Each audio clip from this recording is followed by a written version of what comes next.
Want to speak English fluently? Then stop studying all the time and start listening. The more real English you hear, the faster your brain learns it. So, let's begin. Um, what if the absolute fastest way to master a complex new language is to, deliberately listen to people make mistakes? I mean, it sounds completely backwards, right? Totally. Welcome to today's deep dive. I want you to think about a time you tried to learn a new language. Did it just feel like this massive chore of memorizing verb tables and vocabulary lists? Oh, just staring at a textbook for hours. Great. But what if you could learn just by eavesdropping on two friends? Today, we are looking at a master design document for an educational audio project called Real English Conversations. And the mission of this deep dive is to unpack this fascinating blueprint because it essentially attempts to hack the entire language learning process. So who are they actually designing this hack for? Well, the target demographic here is primarily English learners in that A2 to B2 proficiency sweet spot. Which is what, basic to upper intermediate? Exactly. We're talking about people aged maybe 15 to 45. They also mention secondary audiences, so test preppers, travelers, and just professionals who want to sound a bit more natural. So they aren't starting from absolute zero, but they definitely aren't giving TED Talks yet. Right. They know basic vocabulary, but they completely freeze up the moment they have to participate in a real conversation. And looking through this blueprint, there is one primary philosophy that drives every single decision. The learning must happen naturally through context, repetition, humor, and interaction. Yeah, not rote memorization. The absolute golden rule of the project is that it must never feel like a grammar class. Okay, but how does it fundamentally flip traditional education on its head to achieve that? Because every app claims to be fun and easy. Well, this document structurally enforces a philosophy of context over rules. Context over rules. What does that look like in practice? Think about traditional education. It treats language like a math problem. A teacher gives you a formula, say, the past perfect tense. You memorize it, you do a worksheet, and then you try to force that formula into a spoken sentence. Right, which feels incredibly rigid. Exactly. This document reverses that entirely. Every single module must begin with an authentic conversation. You don't even look at the vocabulary or the grammar until you have already experienced it organically. It's like trying to ride a bicycle by, reading a physics manual about gravity and balance. Oh yeah, just calculating angles in your head while you fall over. Right. This approach is just getting on the bike with a friend running alongside you. The mechanics of the tool become obvious once you're already doing the work. You feel the momentum first. Because when you learn the rule first, you force the brain into this analytical, conscious mode. And that actually inhibits natural speech production. You're calculating instead of communicating. You're doing math, basically. Exactly. Oh. By starting with a conversation, the brain is allowed to engage in subconscious pattern recognition. And that focus on the subconscious is exactly why the tone guidelines in this document are so incredibly strict. Oh, they are rigid. The atmosphere must always be friendly, warm, relaxed, and funny. It explicitly states the tone must never be robotic, never overly academic, and never lecture-like. Which makes perfect neurological sense. I mean, how many times have you abandoned a learning project just because it felt too academic? Right, if you feel like you're sitting in a highly evaluative classroom, your brain just goes on the defensive. You're bracing for a test, Right. which means all your cognitive resources are being diverted to stress management. Yeah, the document recognizes that entertainment and comfort aren't just nice bonuses. They are biological prerequisites for sustained learning. Okay, so if the whole philosophy relies on experiencing a realistic conversation first, the success of the project hinges entirely on who is actually talking. Right. How do you manufacture a quote-unquote real conversation in a studio? Exactly. They do it by designing two highly specific characters. First, we have Emma. And who is Emma? She is a British English teacher. Hmm. Her personality profile dictates that she is patient, funny, and acts as a gentle guide. She never dominates the conversation. Okay, and the second character? That's Brian. He is a non-native learner, and his occupation actually changes depending on the episode's theme. So Brian is essentially the proxy for the listener. Yes, he's curious, he's engaging, but he is specifically designed to make realistic English mistakes. Wait, really?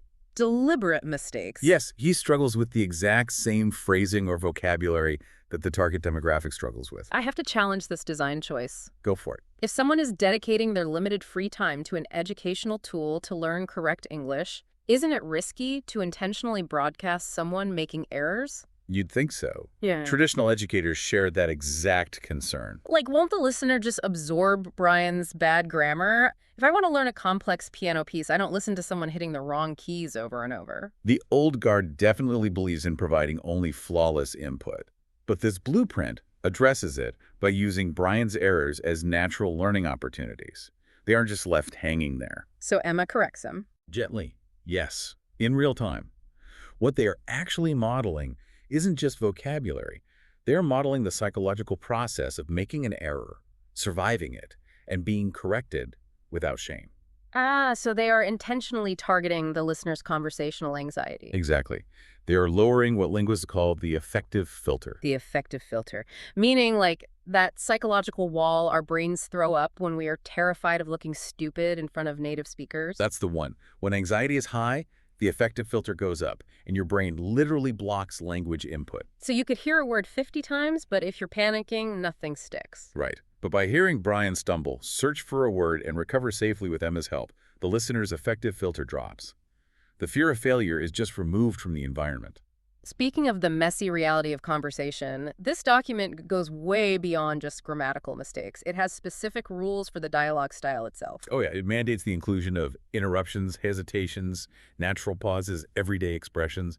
And even comfortable silence when appropriate.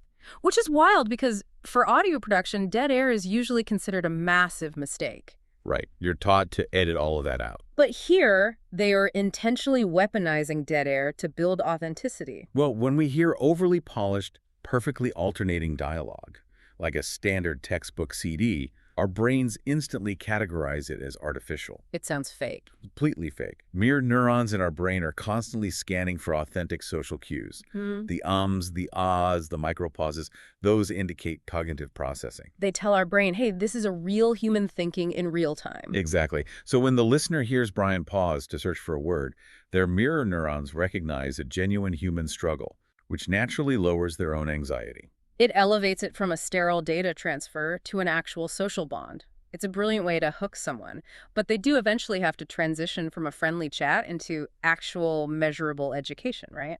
Yes, and they have to do it without breaking that carefully constructed illusion. How do they pull that off? They use a four-stage teaching pipeline that they call the hidden classroom. It moves from experience to notice to understand and finally practice. So it's basically a heavily engineered cognitive workout. A workout where you don't even realize you are lifting weights until the very end. Break down the actual structure for me. How does an episode flow? The blueprint lays out a strict 9-part episode anatomy. The warm-up consists of a hook and a welcome, which just generate curiosity. Okay. Then you hit the heavy lift, the main conversation. The document mandates this must be the longest section of the entire episode. This is that experience stage.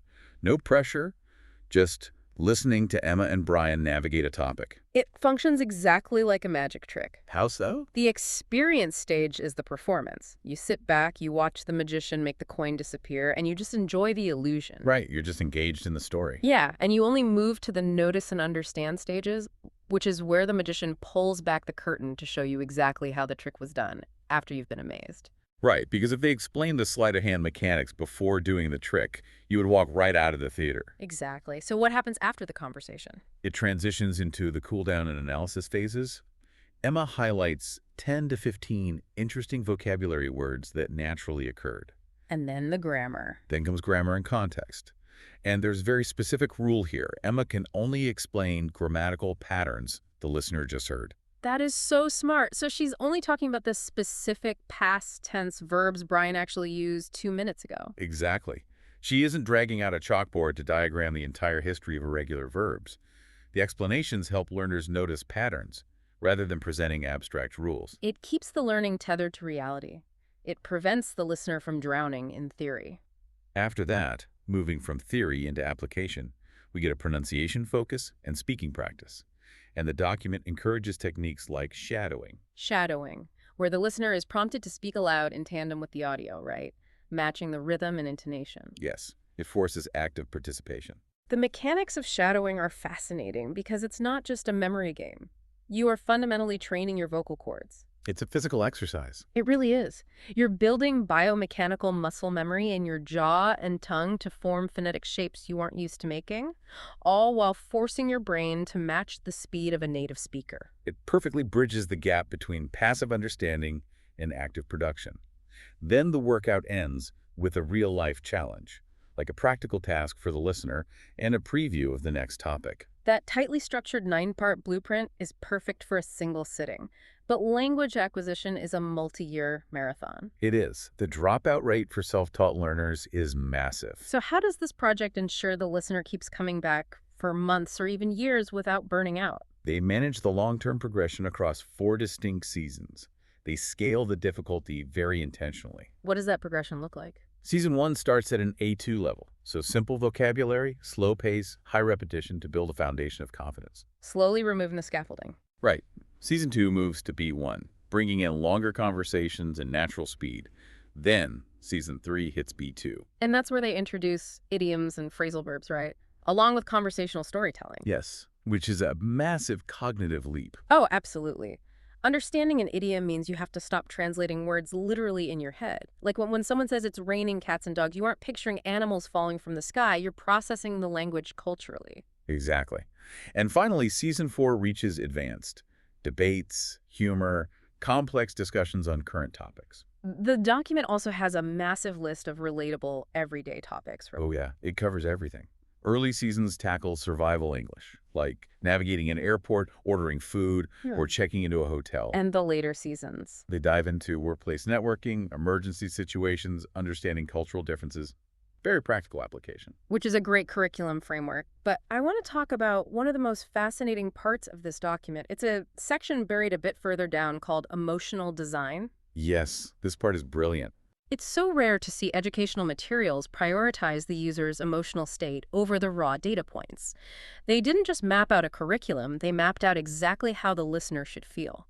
The creators recognize that consistency requires deep emotional investment. So they dictated a specific sequence of feelings for every single episode. Engineering emotion? How does the sequence go?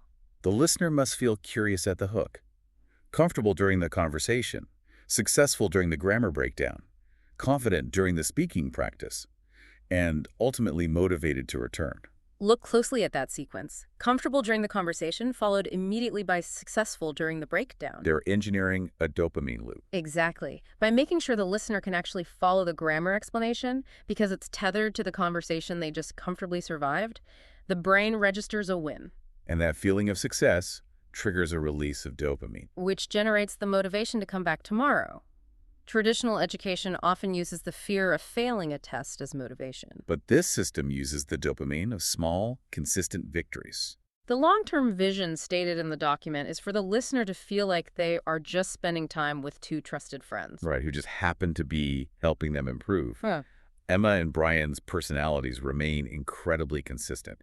It creates this parasocial bond that holds attention even as the linguistic difficulty scales up. So when you synthesize all of this, the engineered mistakes to lower anxiety, the weaponized dead air triggering mirror neurons, this emotional dopamine loop, what does this blueprint ultimately reveal? It proves that the ultimate goal of language isn't passing a proficiency test. It's human connection. It removes the friction of learning. Entirely. By prioritizing the relationship with Emma and Brian over rote memorization, you aren't forcing yourself to do homework. You're just dropping in to see what your friends are talking about today. It flips the script from an obligation to an invitation. And that leaves you, the listener, with a really provocative final thought to mull over. Well, if this context-first, rules-second approach, complete with intentional mistakes and a focus on emotional comfort, is so effective for mastering a complex language, what other areas of our lives are we trying to learn entirely backwards? Oh, wow. That is a great question. Think about the last time you had to learn a new, complicated software system at work. Did you sit there reading a dense 50-page technical manual, trying to memorize every menu? No, you just click around in a sandbox and break a few things until it makes sense. Exactly. Or what about picking up a guitar? Are you forcing yourself to memorize abstract sheet music and chord charts before you've even strummed the strings to feel the vibration in your hands? Just jumping into it. Or even in a new relationship, are you paralyzing yourself by overstudying the quote-unquote grammar of the situation? The supposed rules of texting, the rigid etiquette of dating. Calculating how long to wait before calling back. Right, when you should really just be jumping into the